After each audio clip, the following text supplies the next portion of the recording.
Hello everyone, আসসালামু আলাইকুম। আপনারা সবাই কেমন আছেন? আমি ভালো আছি। তো আজকে সকালে নাস্তা বানাইনি বাসায়। সকালে একটু আজকে শর্টকাট নাস্তা বাচ্চাদেরকে দিয়ে দেব। তো এদিকে দুধের দুধ শেষ হয়ে গেছে, তাই এক প্যাকেট দুধ বক্সে ঢেলে নিলাম। তো এদিকে চাগুলো বানিয়ে বাচ্চাদেরকে দিয়ে দিলাম, আমিও নিজেও খাবো। আজকে চা, কেক আর বিস্কিট দিয়ে সকালে সবাই নাস্তা করব। আজকে বাসায় কোনো নাস্তাই বানানি। তো বাচ্চারাও দেখলাম ওগুলা বলছে খাবে, তাই আর নাস্তাগুলো আর বানাই নিলাম না। তো এদিকে সবাইকে দিয়ে দেবো, আমি নিজেও খেবো।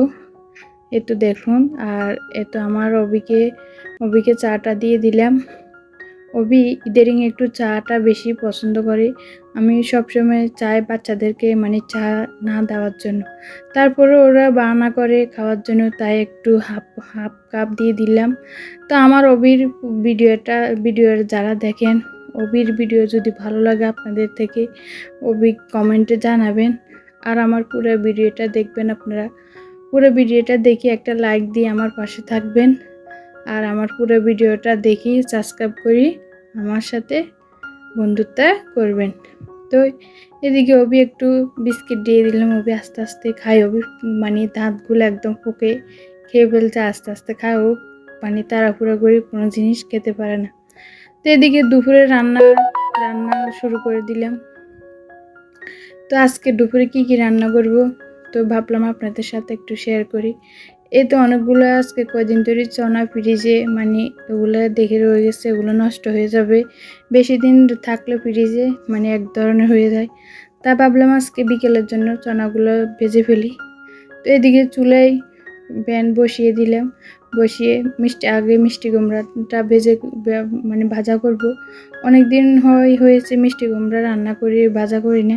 তো আজকে ভাবলাম বাচ্চারা আবার মিষ্টি কুমড়া ভাজা করলে পছন্দ করে দুপুরে। তো ভাবলাম আজকে মিষ্টি কুমড়াটা ভাজা করে ফেলি। তো এদিকে দেখেন, আমি কাঁচামরিচগুলো একটু ফাটাই হালকা আলতো পিষে নিলাম। তো এদিকে পেঁয়াজ বসিয়ে ভালো করে নেড়ে চেড়ে দিয়ে ওগুলো লাল করে ভেজে নিয়ে তো কুমড়াটা বসিয়ে দিব। আজকের কুমড়াটা দেখলাম অনেক খাওয়ার পর অনেক টেস্ট ভালো লাগলো। অনেক দিন হলো মিষ্টি কুমড়া ভাজি করি না। তো আজকে অনেক দিন পর মিষ্টি কুমড়া ভাজি করে খেলে যে ভালো লাগলো। তো এই যে ভাবলাম আপনাদের সাথে যতটুকু পারি শেয়ার করি রান্না। তো দেখুন, আপনারা আমার ভিডিওটা পুরো দেখবেন। তো এদিকে পেঁয়াজগুলো ভালো করে একটু ভেজে নিয়ে লাল লাল করে নেব। তো ভেজে নিয়ে এগুলো কুমড়াটা দিয়ে দেব। হালকা অল্প হলুদের গুঁড়ো আর এদিকে অল্প মশলা গুঁড়ো দেব।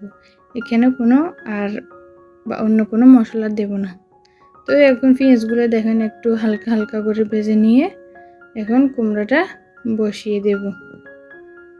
তো এতটুকুই আপনাদের সাথে এতটুকুই শেয়ার করি। আপনারা আমার ভিডিওটা পুরো দেখবেন। ভিডিওটা ভালো লাগলে যেটুকু ভালো লাগে কমেন্টে জানাবেন।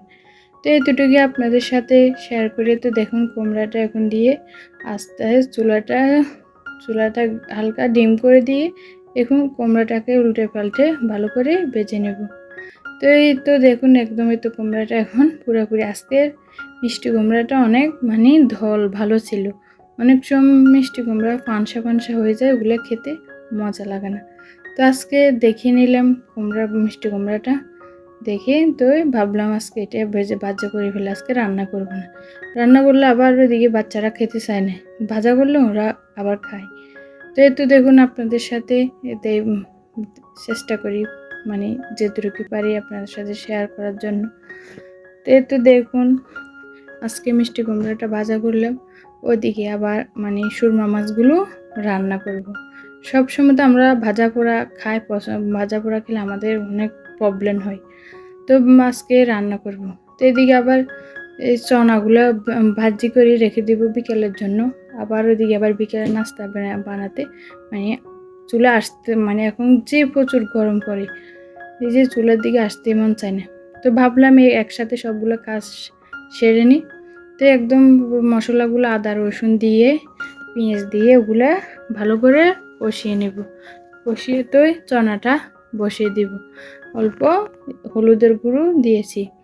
তো এই তো দেখুন মশলাটাকে ভালো করে চনার কষিয়ে নিতে হবে, না গন্ধ করবে, ওগুলো খাওয়া যাবে না। একদম ভালো করে কষিয়ে তো চনাটা ঢেলে দেব। আজকে আমি চনার মধ্যে মানে আলুটা দিতে পারিনি, ফ্রিজে আলুটা ছিল না। এই তো দেখুন তো চনাগুলো একদম প্রেসার কুকারে সিদ্ধ করে নিলাম। একদম মানে একদম নরম হয়ে গেছে, শক্ত হলে ওরা মানে খেতে চায় না। তো একদম নরম করে প্রেসার কুকারে একদম তুলতুলে করে নিলাম। তো এদিকে দেখুন এই যে চনা বুটটা একটু ভালো করে ভেজে নেড়ে চেড়ে দিয়ে উল্টে পাল্টে ওগুলোকে পুরোপুরি ভাজে নেব। তো একটু পানি এসে ওগুলোতে ভালো মানে একদম শুকনো শুকনো হয়ে যাক। বেশি শুকনো হলে আবার চনা খেতে মানে হয় না। একটু হালকা একটু মাখা মাখা রাখলে চনা অনেক টেস্ট। তো আমার বাসায় আমার বাচ্চারা, আমার শাশুড়ি চনা খায়, ওদের জন্য আমি সবসময় ওগুলো ভাজি করে রাখি দিই। তো এতটুকুই আপনাদের সাথে। তো আবার আমার ওদিকে চুলার একটা রান্না আছে, ওটা সেরে নিতে হবে।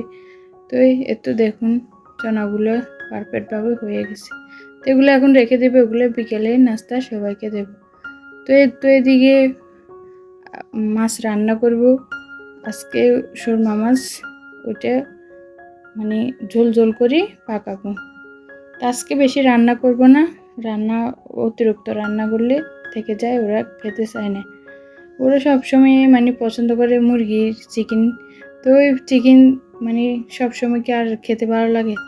তো এদিকে হালকা করে উপরে চনার উপরে পেঁয়াজ দিয়ে দিলাম।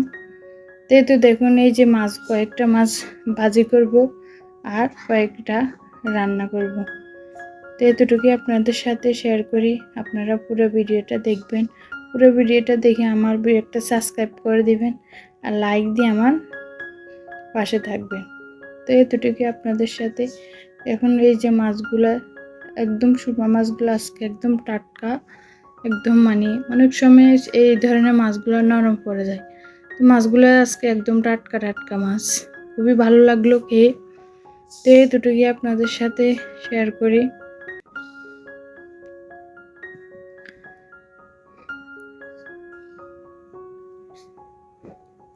এর তো দেখুন এখন মাছগুলো আস্তে আস্তে উল্টিয়ে দিলাম। বেশি মানে নাড়াচাড়া করলে মাছগুলো ভেঙে যায়। একটু তেল হয়েছে অনেক, তারপরে একটু ভাবলাম আর একটু মানে নিজের থেকে যেন কম কম লাগে, তার একটু তেল দিয়ে দিলাম।